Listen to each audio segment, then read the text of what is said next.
It was calculated that if you look at the world's population in 2015, 50% of the global population would not be here if it wasn't for chemical fertilizers. The problem with chemical fertilizers is there's a lot of good, but they're also not utilized as well as they could be.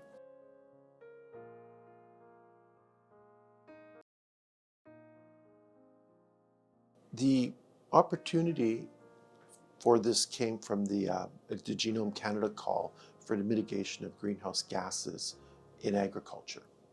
So I've been working with rhizobium, which is a nitrogen fixing bacteria, for probably the better part of over 30 years.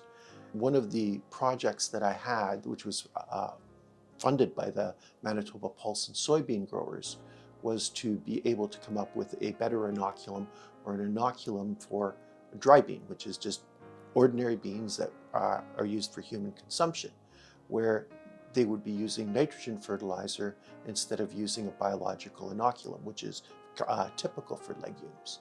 Out of that, and I've got other colleagues who are also working in the same area, and if you're working in rhizobium, you're also watching to how the rhizosphere or plants and microbes interact.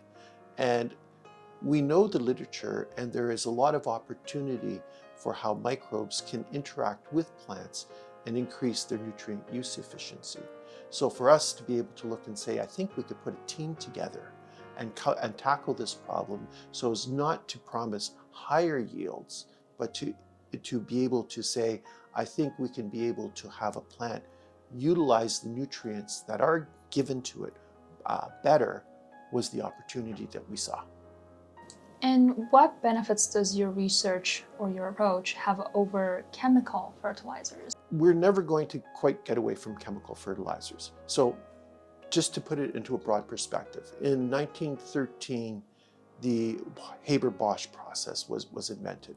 And literally it was the ability to take nitrogen gas, which makes 80% of our atmosphere, into ammonia, which is a reduced form, but a form that a plant can use. Literally the taglines at the time were bred from air. The ability of being able to use chemical fertilizers completely reduced famines.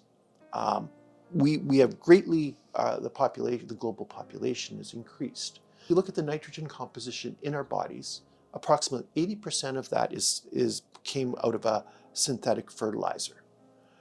It was calculated that if you look at the world's population in 2015, 50% of the global population would not be here if it wasn't for chemical fertilizers.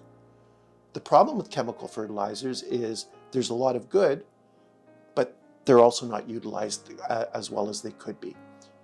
You get fertilizer runoff, and you're going to get eutrophication of lakes. You're going to get nitrogen products that will make nitrous oxide gas. And basically, a lot of the nitrogen cycles are out of whack. And the question is, how do we do this better?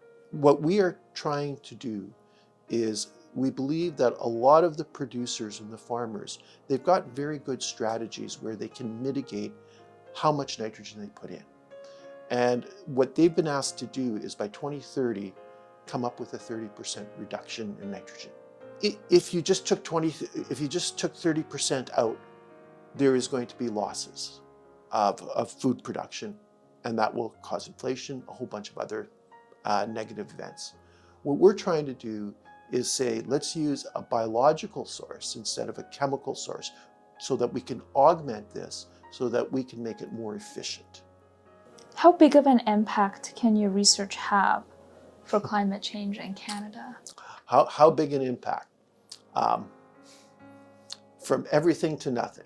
So if we did a number of calculations. So obviously to get the grant funded, we needed to be able to show what impact this would have to Canada, as well as to the province. Basically, most of the work is being done in two provinces, Ontario and Manitoba, and we've also calculated most of what their effects are. But just looking at from the perspective of the country. So if we can decrease by 20% nitrogen uses, we're basically looking at a decrease in greenhouse gases of between about 0.8 to 2.5 megatons per year. If you're using less nitrogen or fertilizers, because we can also work a little bit with phosphate, if you're using less inputs, that will also decrease the producer's cost to get an equivalent yield. And if we calculate those, it's going to be between 0.3 to $1 billion per year.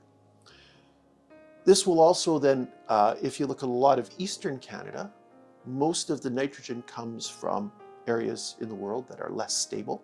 It can increase our ability for stability in the food chain. There's some other benefits that come out of it too.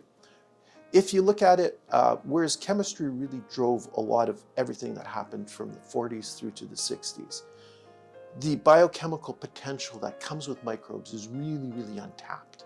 And if you look at it, the Canadian biotech sector can benefit from some of the work we're doing, somewhere between $100 to $400 million per year if we look out 4 years and things are successful. The other thing that comes up with this is a genomic approach. We're using classical bacteriological approaches, but we're also using a lot of big data. We're also using a lot of sequencing approaches. It will open up a lot of opportunities for young people of being able to go into a newer space, and over a lifetime, we're looking at maybe $20 to $25 million worth of opportunities that come out of that. The other part is, if this is really successful and we can make inoculants for different crops, it can also position Canada to be a global leader in biologicals for agriculture. And speaking of opportunities, what advice would you have for students who are passionate about this and are interested in this field and want to learn more? Advice is cheap. Okay, so if you're, follow your passions. If you would have asked me when I was in university if this is where my career would have left, at that point I wouldn't even know what a career was. I would have probably laughed at you. I found something I liked. The first time I started working with rhizobium or soil microbes would have been as a fourth-year project, and I was not a stellar undergraduate student at the time. But things tended to come together for me, and I understood when I started doing.